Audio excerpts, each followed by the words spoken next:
Hey everybody. Hope the glare isn't too bad. It says universal basic income on the screen there. Hope you guys are doing well.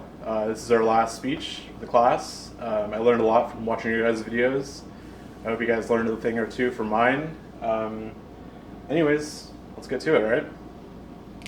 So for today, for my speech, I'm going to be talking about a thing called universal basic income, which is a concept that has been tossed around for many years.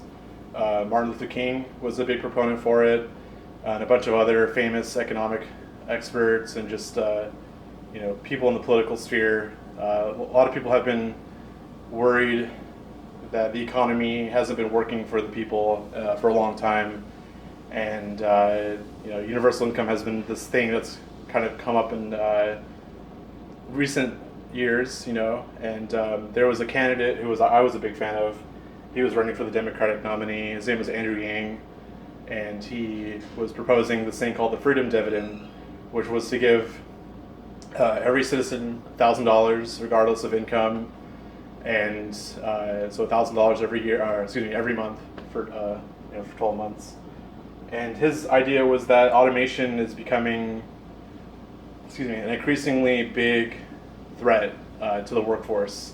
With 80% of our workforce being in the service industry, that includes retail, customer service, restaurant workers, hospitality, all these people, those jobs could easily be replaced with automation. I hate to say it, but it's true. And people that drive for a living, the taxi industry was a big industry for many years, and look what Uber did to them, and then eventually the automated cars are going to be becoming a thing, and that's going to put Uber drivers out of work. So automation is this thing that's, it's already here. It's slowly replacing people. And I hope eventually we regulate it and use automation for our benefit and not as a way to replace human workers just to, make more profit and things like that for companies like Amazon and Google. So it's not a new idea, UBI. Alaska has their own form of universal income. They give their citizens or the residents, I think, about $800 every quarter a year, something like that. And so for this presentation, I'm going to be using Andrew Yang's system because there's more, more math behind it. He's kind of done the studies and he has facts to back it up on why it would actually benefit us. So this is the logos part of the speech. This is funding the freedom dividend. Many conservatives argue that we cannot afford UBI. So I often hear that people saying that, we don't have the budget for it, yada yada. We have the budget for a massive military program. Our police, they get billions of dollars a year in annual budgets. We can't help people. And I think it's pretty crazy. I think there's a lot of ways that we can generate income to fund this program. And one of the ways that Andrew Yang was proposing was that we introduce what's called a VAT tax, which stands for value added tax. 166 of the countries in the world out of the 191 countries have a value added tax. So the vast majority of countries have this already. And we don't. We have a sales tax, which is somewhat similar. But the VAT tax would allow more tax revenue to go to the government.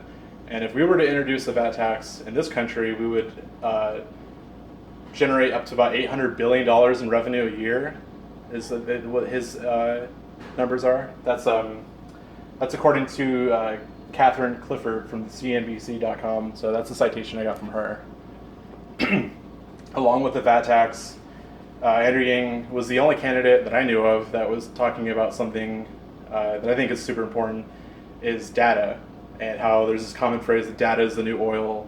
And a lot of these companies like Google, Facebook, Amazon, they're using our data, our YouTube searches, our Google searches, our purchases as ways to generate revenue and advertisement. And I think it's super unfair that these companies are exploiting that. They're not only getting access to our secret information, but they're using it to generate income.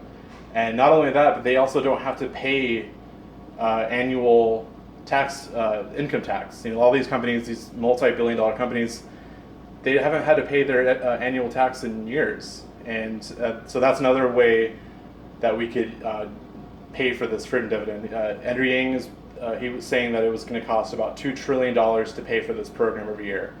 Well, $800 billion from the VAT tax, and then taxing these companies that have been getting away with not having to pay their annual taxes while everyone else has to, and then also figuring out a way to give the data back to the people in a way that we can actually benefit from it too. You know, I'm not against these companies having access to it necessarily, but it's ours as well, and so the wealth needs to be shared in that regard.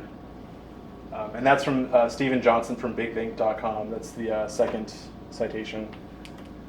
The pathos part of the speech is economic inflation. Some have argued that it would cause inflation issues. Well, common rhetoric that I've seen from conservatives and other folks is that, you know, if you give everyone, when their mind is free money, that it would just cause this huge economic inflation bubble, and it would, you know, cause more problems than good. And that's wrong. You know, they've done the math, and even people that are conservative have actually argued that UBI would actually benefit the economy.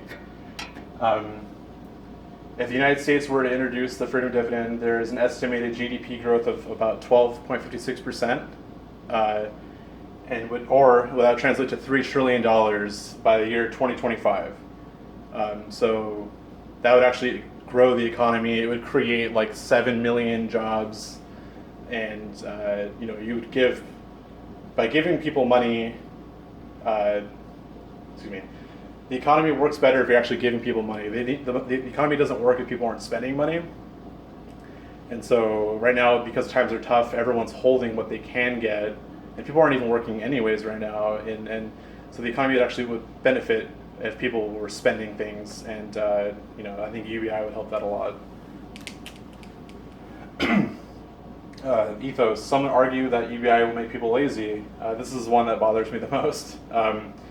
You know, there's a common rhetoric that I hear is that, like, oh, giving free money is just going to make people not want to work, and you're just making them lazy, you're not giving them incentives, and I disagree with that. I don't think $1,000 a month, people would not work. If you live in California, $1,000 a month is not enough to live on. It would just give people the breathing room necessary to not only survive, but actually be comfortable for once. You know, many of us struggle month to month on our bills, and you know, there's more to life than just paying rent and getting food. While I agree that those are the essentials, we also have car insurance, phone, you know, internet. There's a lot of other costs that come to modern living, and I think having you know, that extra $1,000 a month would benefit everybody. I don't see why you would not want that. You know, and as the economy sort of strangles the middle class, more and more of us are struggling just to make by. You know, it's becoming a common thing. I don't know many people that are living on their own, that are in their early 20s. Most have roommates and things like that. So I think if you were to give the $1,000 a month, it would help out people greatly. And another thing is that, you know, the online learning right now is becoming a common thing because of the COVID-19 situation. And if you were to introduce EBI, you could have one parent working, and you could have one stay home, and that parent can maybe focus on the schooling side of things a bit more. And it opens up so many opportunities for people. They can pay off their student debt, they can pay off, you know, loans and car loans and things like that. They can catch up, they can breathe for once, you know.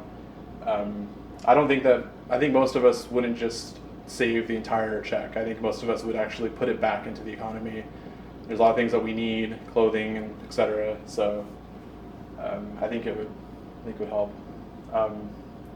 Another thing it could allow people who are working full time to cut their hours. You know, maybe they would just, instead of working 40, 50 hours a week, they would just work 25, 30 hours a week, and that can give them time to go back to school, work on creative hobbies, other endeavors, opening up their own businesses. I think entrepreneurship is going to make a huge comeback in this country because I think people are getting fed up with working in the corporate sphere. I think it's tough to open up your own business, but I do see it becoming a more commonplace thing, especially with automation. sort of replacing workers anyways. I think people are starting to become more creative and be inventive and come up with their own ways to generate income for themselves and not for other people. That is from Anna Dent at theguardian.com. So my call to emotion is, with a majority of Americans already struggling to get by, that was before the COVID situation, and now with it, there's something like a 30% unemployment rate or 40%. The economy is on the verge of, Great Depression rates, I guess. And that was, before the COVID situation, but automation was already coming anyways, and I think it's going to get worse. And as we've seen with the stimulus check, it actually helped the economy kind of stay afloat. And I know that they're working on a second bill right now. I'm hoping it's a little bit more than $1,200. I think that if you can give $4 trillion to bail out these banks and major corporations, that you can afford to give your citizens a little more than $1,200. I think that anyone that lives in California will agree with me that $1,200 is just not enough. So I'm hoping that UBI becomes something that stays in our country post-COVID situation. I'm not saying that people shouldn't work, but I think that working and having this on top of it would allow people to, not just get by, but actually live and enjoy their lives for once. So appreciate your guys' time. Thank you.